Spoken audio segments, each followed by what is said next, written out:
Yo, what's up, everybody? Okay, so here is something you probably did not know, or probably might have not heard of, or probably you have, whichever one. Antigrams.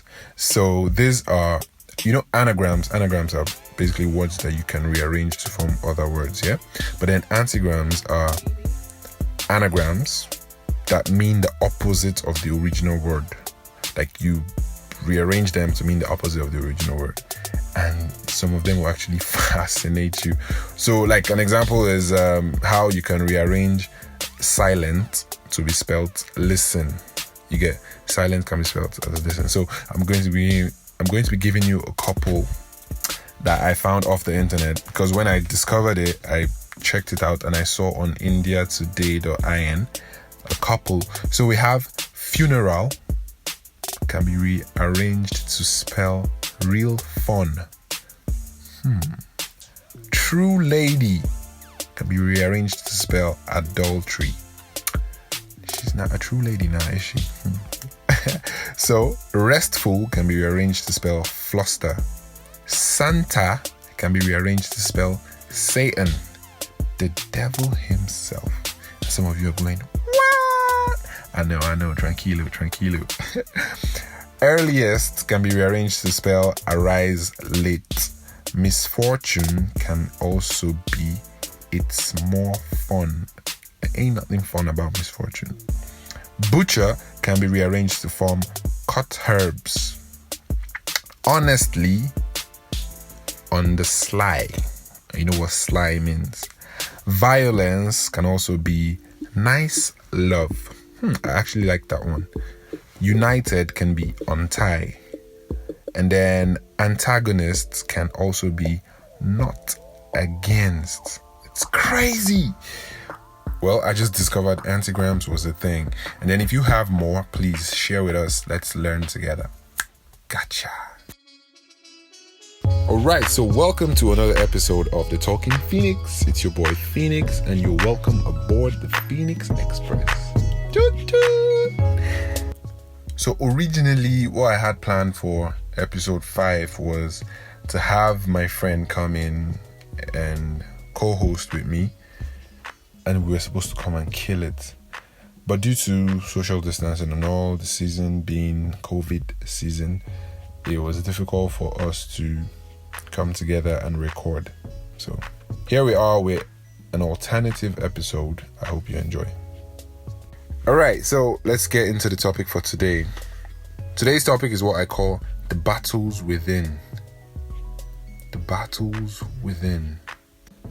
Now this is actually a really serious topic here, because we see people live life. We all go about our normal or daily lives. We meet up with friends, we hang out, we talk, we go to work, we watch the news, and then we see things happen, and everything is just going on normal. Yeah, you know this person to be, oh, he's my neighbor, he's my colleague, he's this kind of person and everything.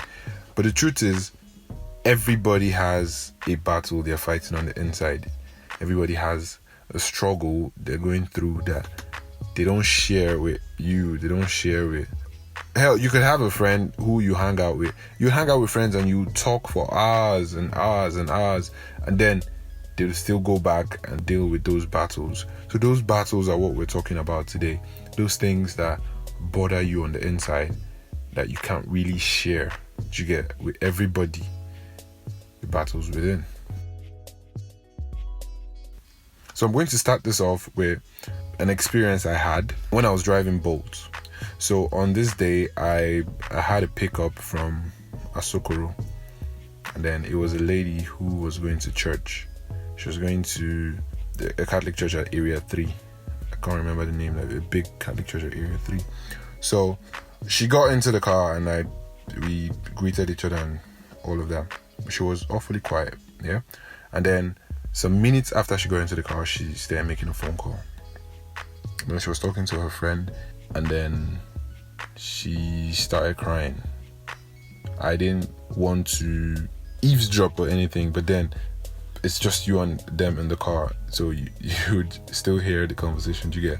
And she was in serious pain because apparently she was in this relationship where or a relationship that looked perfect in everybody's eyes, and then she was suffering on the inside because from what she kept saying, this guy has his vices and she can't deal with it.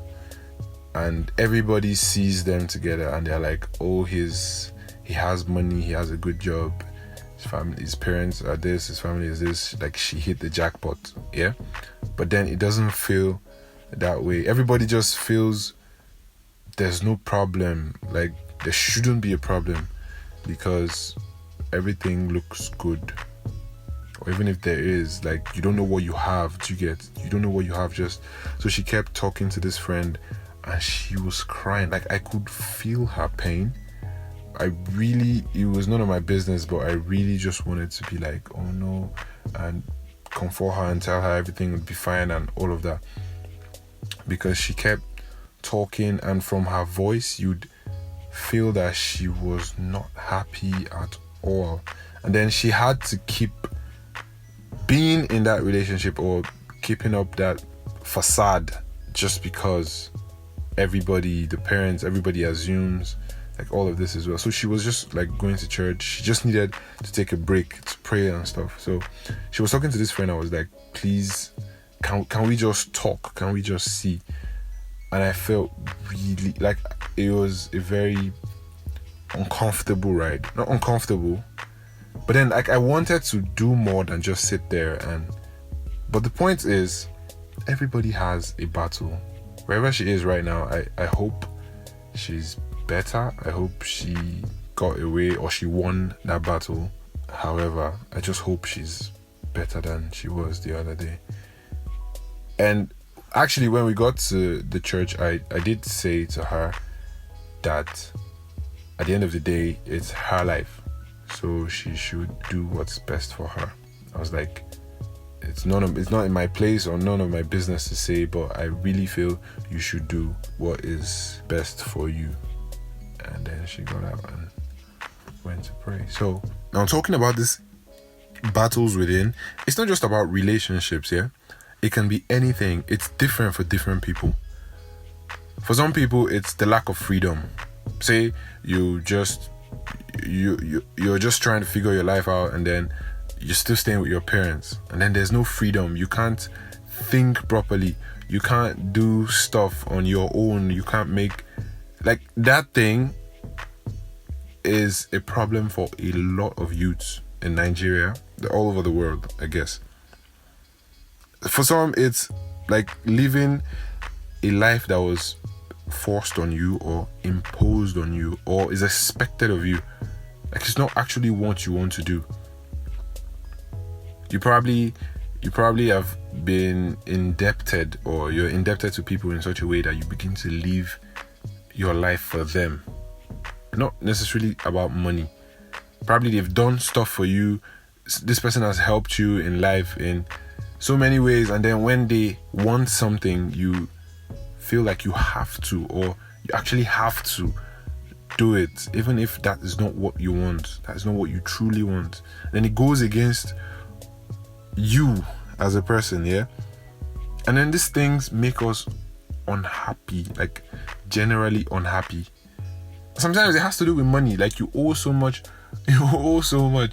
or so many people, and then you can't even think straight.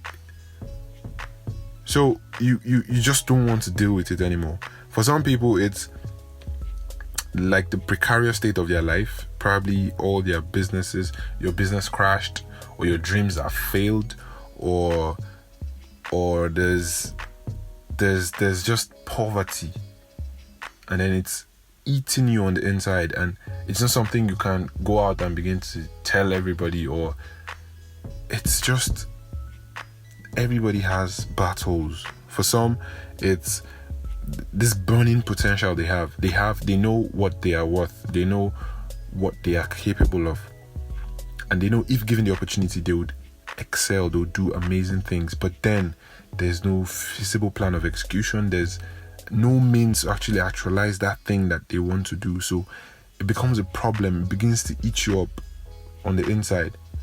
For some, it's giving up on their life, or giving up on their dreams to do something that is required of you, to say take care of a loved one. You give up on your dreams to take care of your one, let's say a loved one or something.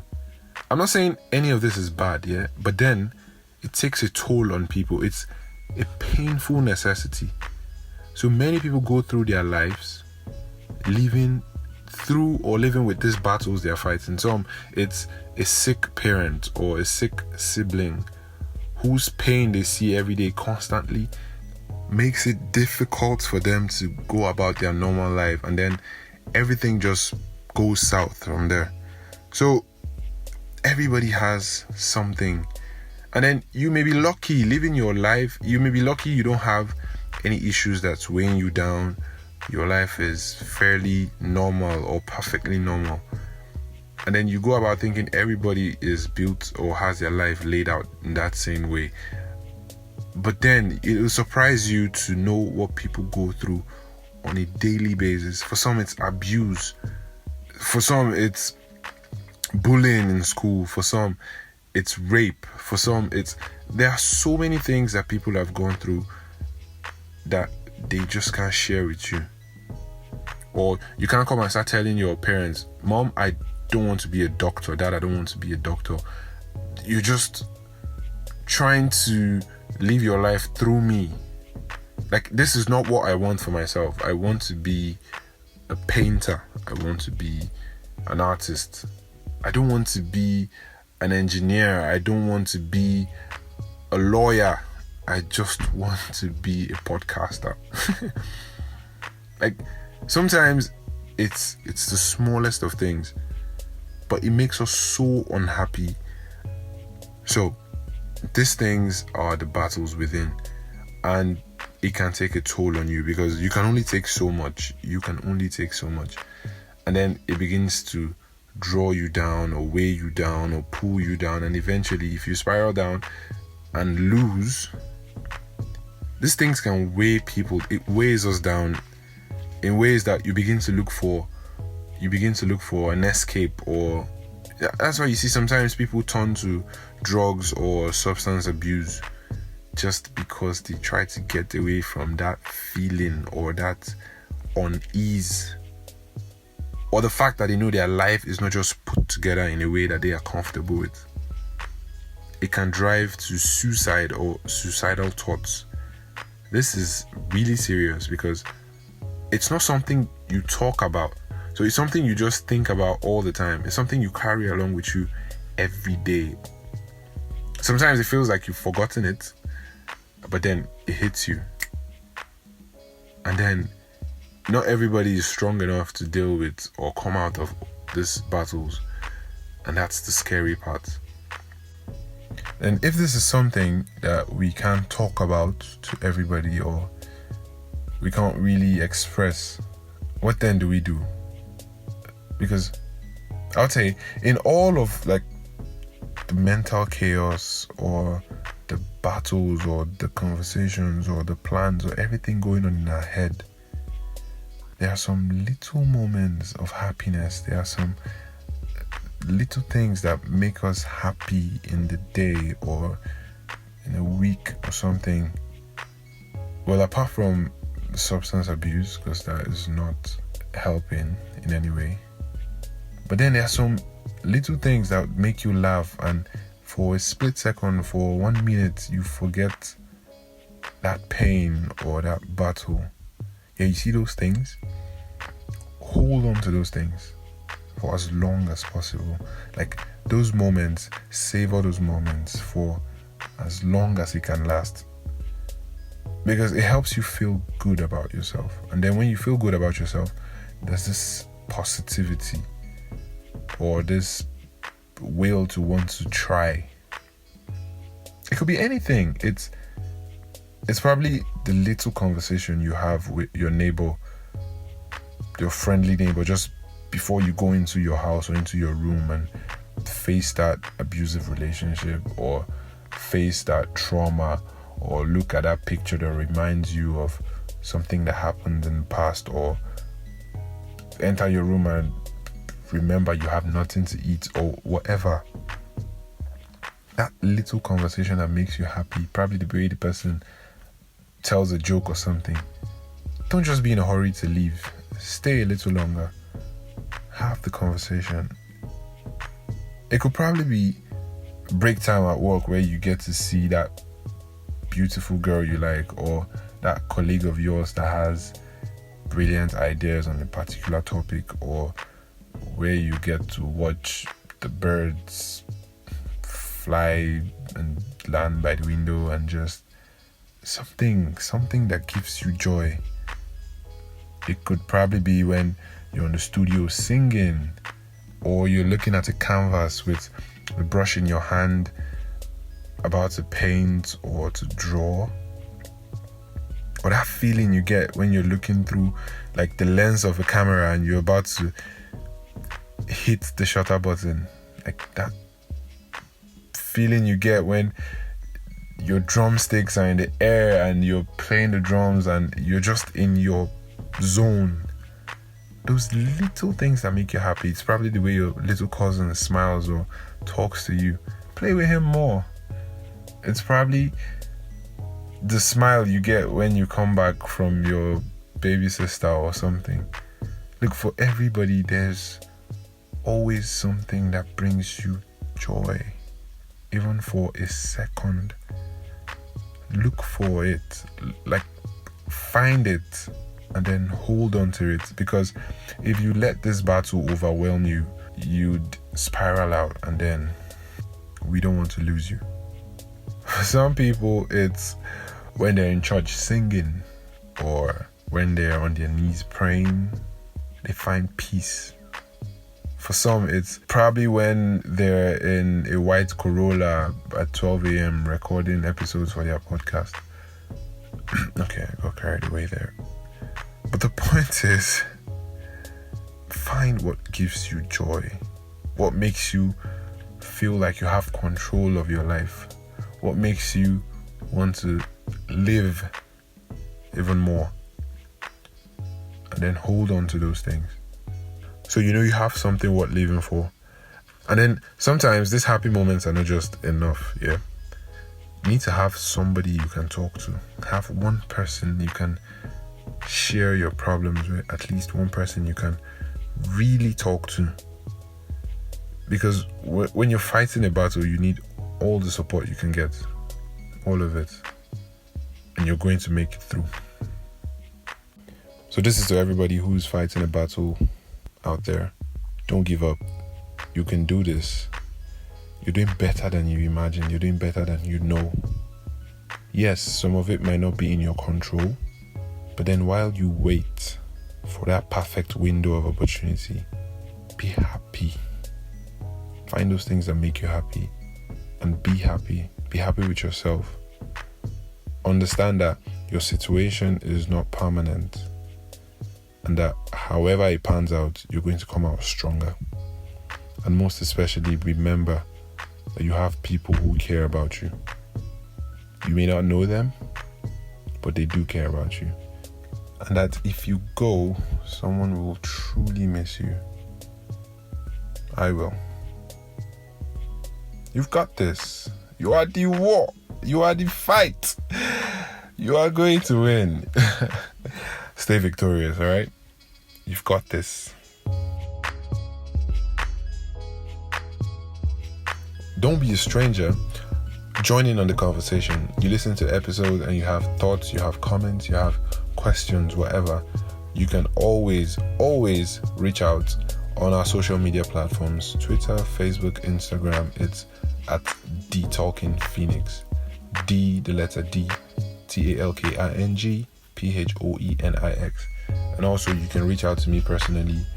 On Twitter, it's at 00Phoenix. Instagram, it's at 00_Phoenix. I'd love to hear from you. Join the OO family today. And catch you guys on the next episode. Peace out.